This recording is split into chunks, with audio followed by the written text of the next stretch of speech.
Akala namin mahirap mag-Baguio gamit EV. Pero this changed our mind. 52%! Grabe!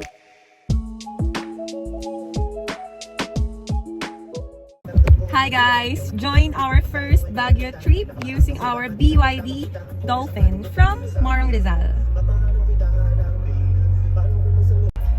So, bago tayo umalis, syempre, let's make sure na 100% ang ating battery. Ready? Let's go, Babab!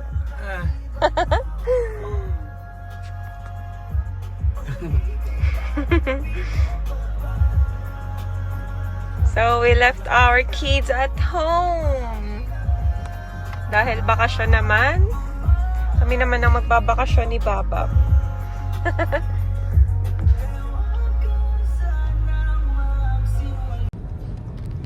So, ang biyahe namin ay 3 hours and 23 minutes papuntang... Saan yun, Bab? Shell Rosario Tiplex. Okay. And around 244 kilometers. Actually, pahaba pa dahil susunduin natin si BFF.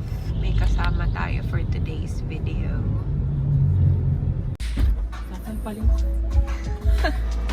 Road trips are always better with friends. Kaya kinidnap muna namin si BFF dito sa Morong Rizal.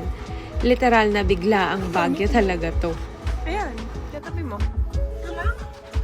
Yes, Grabe naman yung gamit mo. First time naming mag-long drive to Baguio using our BYD Dolphin. Actually, special rin to sa amin dahil first time rin namin ni Babab mag-Baguio together. And honestly, may konting kaba, but super excited. Pero sabi nga ni Babab, wag akong kabahan dahil hindi tayo bibiguin ni Dolphin. Kalkulado niya na to. Battery check. Tayo ay nasa Antipolo na. 96%. Ano naisipan mo? Bakit biglaan? Ito kasing si Babab. Dahil mahal ang gas ngayon. Gusto niyang patunayan na very reliable si BYD. Actually, akala ko nga expander ang dadelay nyo kasi libre ko ang gas. Pero 200 kilometers yun ate. Kaya ba yun ang BYD?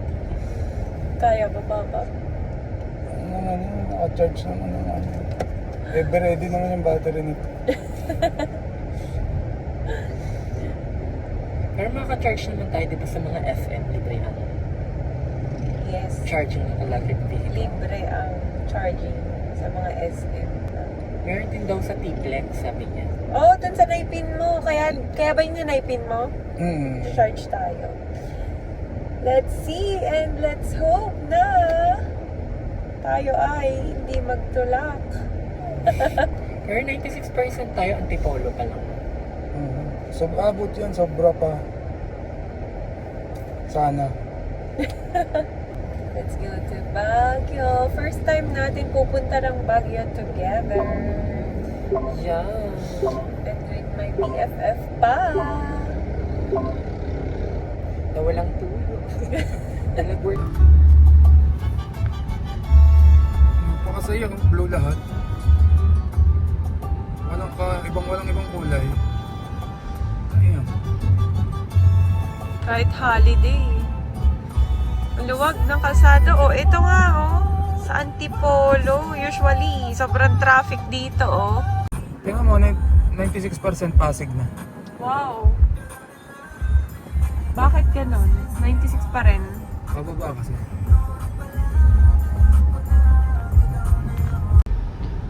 Ortigas. 96%.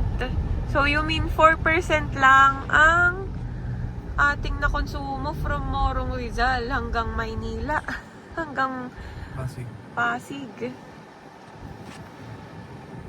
Ang galing naman. BYD, magkano lang yun?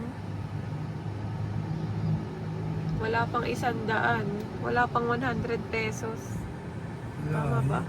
So, kunyari, ako ay nagtatrabaho dito sa Ortigas from Morong Rizal at ako ay everyday nagko-commute. Everyday akong nagkokotse gamit ang BYD Dolphin.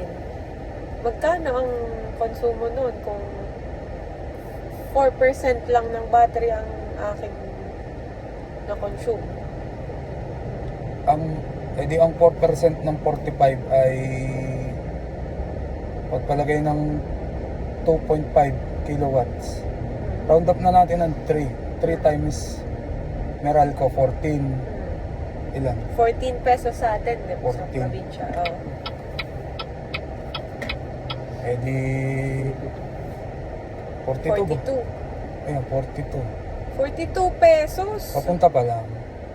Isang biyahe mo ng galing Kangorong hanggang Ortigas, 42 pesos. Pero dahil maluwag ngayon, di ba? Walang traffic. Posibleng konti lang madadagdag kasi mas efficient ang mga electric sa traffic. Kahit, and kahit itriple mo pa yan, let's say 120 pesos lang. Napakatipid pa rin nun. Para ka lang nag-isang tricycle ng special papasok sa natin, baryo natin. Mas mura pa pala ito. Grabe. So, kung mag-uuwian ka, 80 pesos lang. Less than 100 pesos ang magagamit mo. Sobrang tipid. Ka-level na siya ng motor. Diba? Walang yan, sa ano eh. Parang laban ni Pacquiao eh. Luwag. Kasing luwag mo, BFF. Sere. Gaano katagal tayo mag-charge na TPLX? Mga minutes lang, mga 15 to 20. Fast charger ka. Naniwala na ako na nag-chat na sa akin. Sis! Baguio daw, 2 p.m. Kasi ko, totoo na pala. Biglaang Baguio.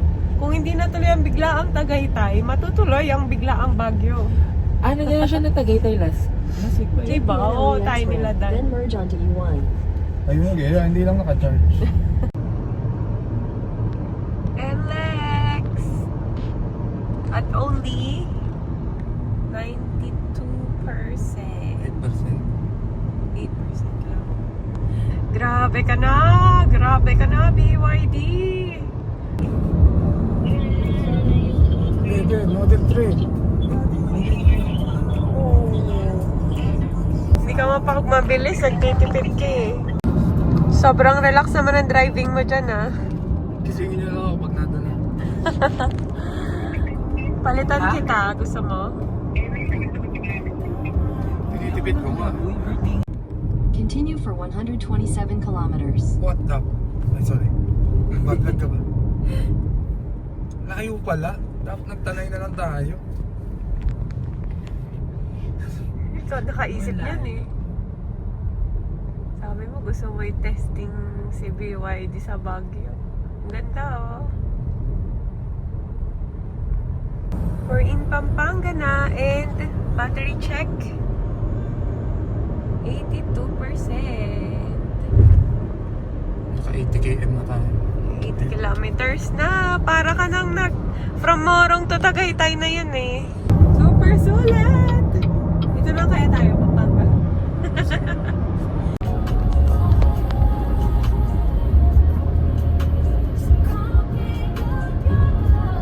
Rosario Road, Route 209. Ang gastos niya sa highway. 28% na lang tayo. Dapat talaga ang takbo nito 80 lang. Parang sumisip-sip ng battery. Kaya ka natin dumiretso pero mas mabuti nung mag-charge. Saan? Dito, sa naipin natin. Mahirap na mamaya, sarado na doon.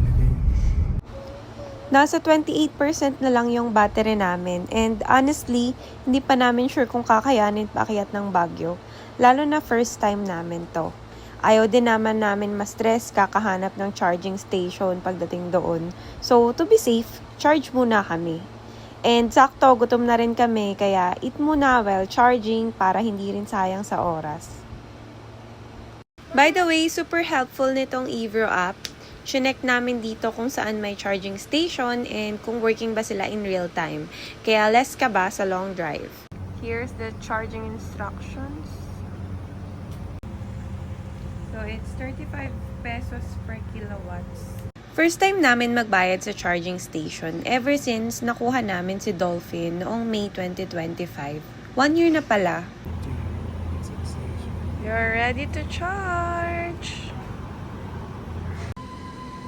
Sobrang tipid talaga kasi as much as possible, sa bahay lang kami nag-charge. Mahaba naman ang range nito eh.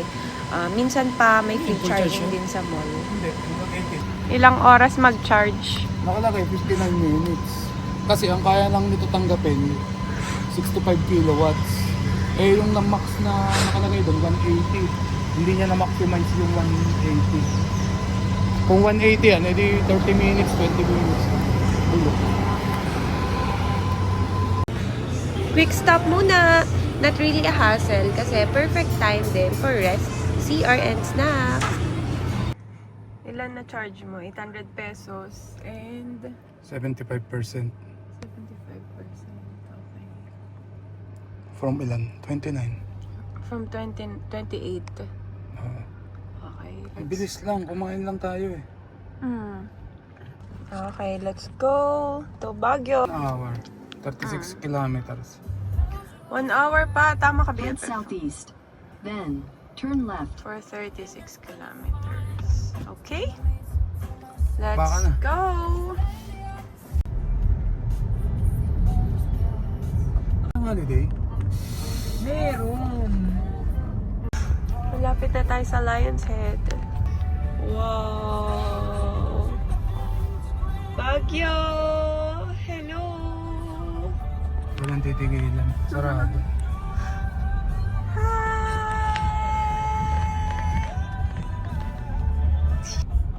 Wow, Sky Ranch Baguio. In 100 meters at the roundabout, take the first exit onto TM Kala Street. 53%. We're here. We arrived in Zig apartment and our battery is 52%. Nadagdagan lang kanina ng 47% na nag-charge tayo. So, from 147%, our total bat consumption is 95%. Grabe. We're here in Zig apartment! From Morong Rizal to Baguio is only 95%. Kaya ng isang full charge. May 5% ka pa. Tatlong sakay, komportableng aircon. Okay. Hindi tinipid na 100 kph per hour. Eco mode yung aircon mo. Oh, ang galing. Magkano yun? Sa 95% ng charge. Let's say, ang konsumo natin sa Morong is 14 pesos per kilowatts. Times 14. 598. Okay. Ayan na yun. 598.50 pesos ang isang biyahe papuntang Baguio. Grabe. Binasic lang ni Dolphin ang Kinon Road. Yay! Boy Scout, may dala. Marami pong salamat sa pagpayag mag-charge.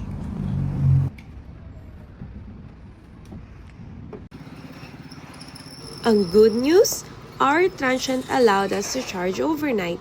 So habang nagpapahinga kami, nag-charge din ng car. 'Di ba may parking pa? And pinayagan pa kami mag-charge ng Dolphin. So, makakalibre ba tayo ng 800.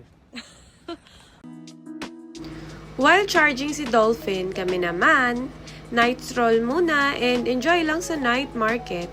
Walang waiting and walang stress.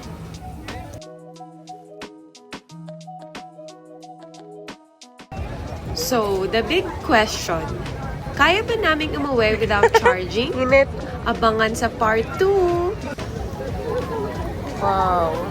By the way, first vlog pa lang namin to. So, support nyo naman kami.